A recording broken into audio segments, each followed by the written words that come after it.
Hello, buddy. Senior engineer, MBA, and investor. And in today's video, I wanted to go over Teladoc's earning 2 days ago on the 26th of October. Of course, we are on the 28th of October, so this is 2 days later. Unfortunately, I just got busy. Obviously, I'm in Montreal this weekend, so lots of things going on my end, but I did want to go over Teladoc's earning for you guys, namely because the company's stock actually, if you take a look at here, I don't know if you guys can see this, but last week they were trading at lows at, what is this, like $23 a share, $24 a share basically. And then obviously this week they got their earnings, which boosted them up for 10-11%. And obviously this is huge. This is huge because Teladoc is, of course, one of the companies a lot of people have their eyes on, especially people that are outside the genomics / biotech / healthcare space. I'm talking about like just general, right? For a couple of reasons, right? This company is like a tech company, but sort of would treat it like a tech company, yet they haven't delivered in terms of stock price. Of course, the goodwill impairment charge that we saw a couple of quarters ago. But of course, what's going on with the stock market today, with the macros and so on, a lot of people have their attention on this company. This company is worth under $5 billion market cap, even after this boost that we just got after this earnings report. But let's take a look at why the earnings report went so up. So, of course, financial highlights. Q3 revenue of $611 million, not too bad. Grew 17% year over year. That's pretty good. Maybe fair estimate to what people were estimating, a little bit above it to be fair. We take a look at revenue outlook. So the revenue outlook actually revenue outlook of Q4, so the upcoming quarter that we're finishing this year with, they're looking at 625 million to 640, so slightly higher than what we just had. Obviously this is solid growth there, a couple of millions added, but of course their revenue outlook for 2022 was 2.93 billion to 2.4 billion. So it looks like they are on track to hit that. There is no revision on that end so far.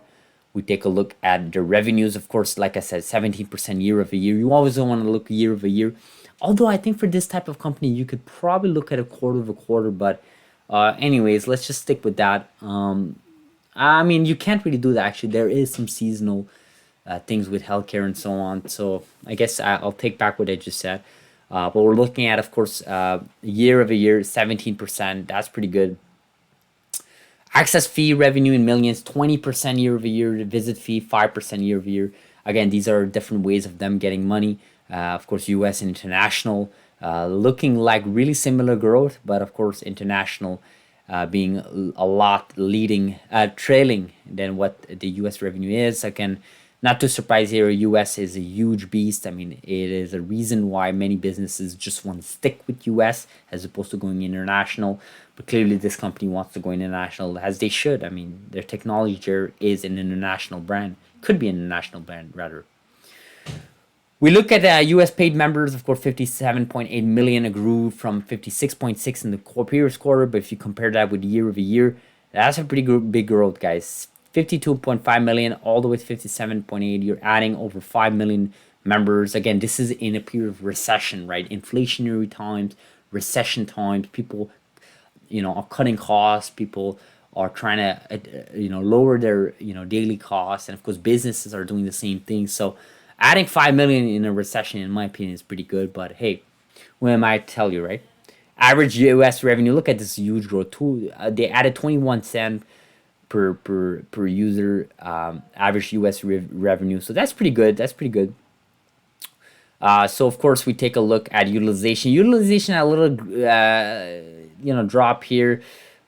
So I'd like to see, they said they have some details here. I'm not really sure what they mean by this, but clearly here you can see utilization drop here.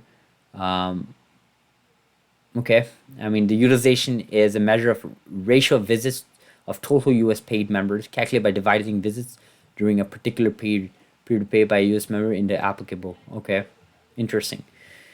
Again, this could be seasonal. This could be, I mean, if you look at Q3 was 21%. So, I mean, but then again, you can't really say that. The whole point is growing over time. But I don't think utilization could just grow over time. When you think about it, you can't just grow over time with the percentage of your members on the platform.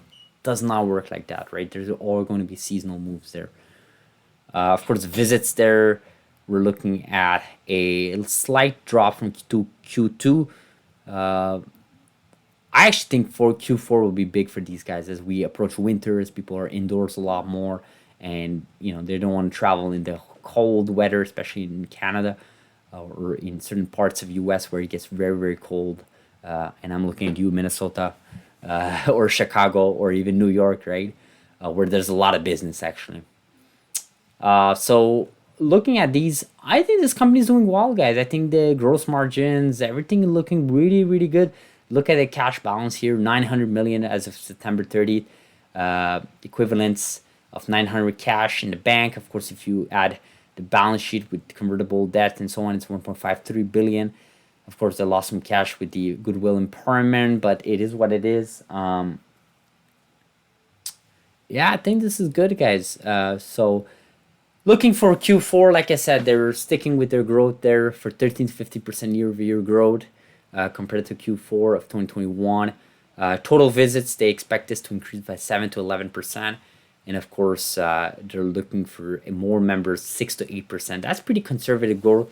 But again, for a company that's producing this much, guys, when you think about it, Ford, the whole full year revenue of 2.4 billion, assuming it's optimist here, $2.4 billion revenue, right? You take a look at that and then you go at the stock price, and this company is trading at $4.7 billion. You're telling me that basically they are worth just over 2 times their total revenue of 2022. I think that's fairly valued, to be honest. I think that there is something to be said there. I really think there is something to be said. I mean, I'm not, look, guys, you have to do your own research, you have to build your own conviction, but I think there's something to be said about this company.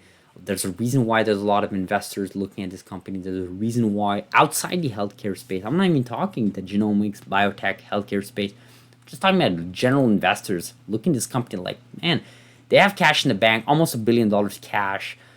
They're growing to 18 to 19% year over year in revenue. Looking at a growth of almost 8%, almost 10% really, of US paid members.